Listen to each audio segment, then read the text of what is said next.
Hi, I'm Scott Flowers with Cloud Ninjas. Today we're here to continue our series on the HPE ProLiant DL365 Gen11 server. In this video, we're going to go over supported operating systems and specifically show you how to update Windows Server. So let's just hop into all the fun stuff.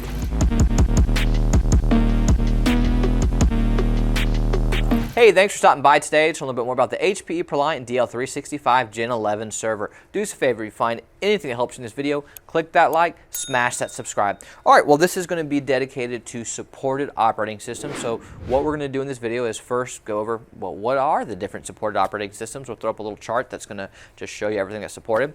Then we are going to show you how to download Windows Server 2025.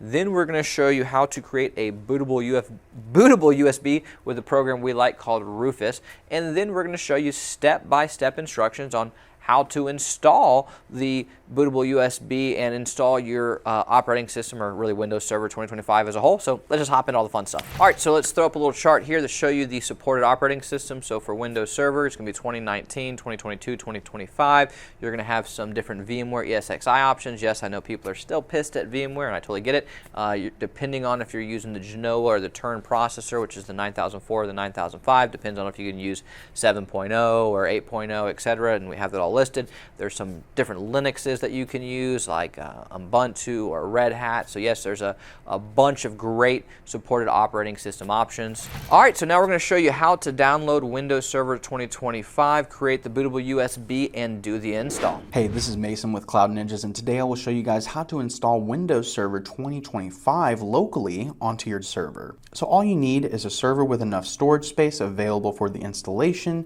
and you can do this with an external USB, an M.2 SSD, with an adapter, SAS or SATA drives plugged into the backplane. You can do this a number of different ways. This process does not require an active network connection on the server. All right, so first thing you'll need to do is go to the website link and download the English ISO 64-bit version and have that file ready to be put on a bootable USB. So now we will show you guys how to create a bootable USB. So just go into your browser and search up a program called Rufus. Download the program. Once it is done downloading, go ahead and run it and plug in the USB you are planning to put the ISO file on. Under the device in Rufus, make sure that you have the USB drive selected. If you only have one USB drive plugged in, it will select the device by default. Leave everything under the default settings and then click the select button and choose the ISO file from the previous steps. Click Start to begin creating the Windows Server 2025 installation USB drive. Alright, so now we're going to install the Windows Server 2025 into our server. Take that USB drive and plug it into the server, boot up the server, and during post, you'll press F11 to enter the boot manager. Then select the USB drive you plugged into the server and hit enter. This will boot straight into the Windows Server 2025 installation. This first screen that pops up will ask you for the language, time, currency format, and keyboard or input method. For us, it is set to English United States, which is what we want, so we'll leave it as it is. Click Next when you have your desired language, time, currency format, and input method selected. And then you will click Install Windows Server, and in this box that says I agree, everything will be deleted, including files, apps, and settings.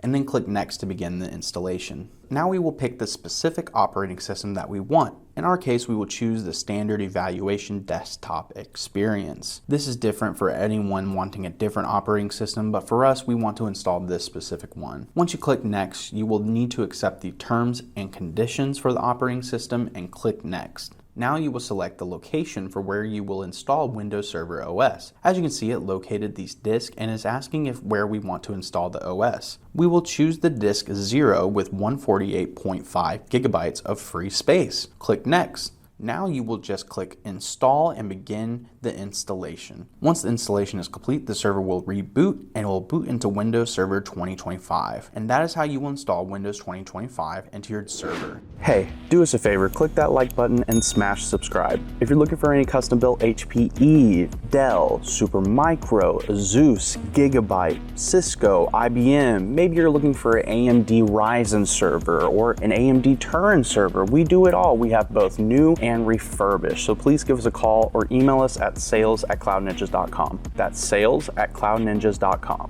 Anyways, guys, thanks for stopping by.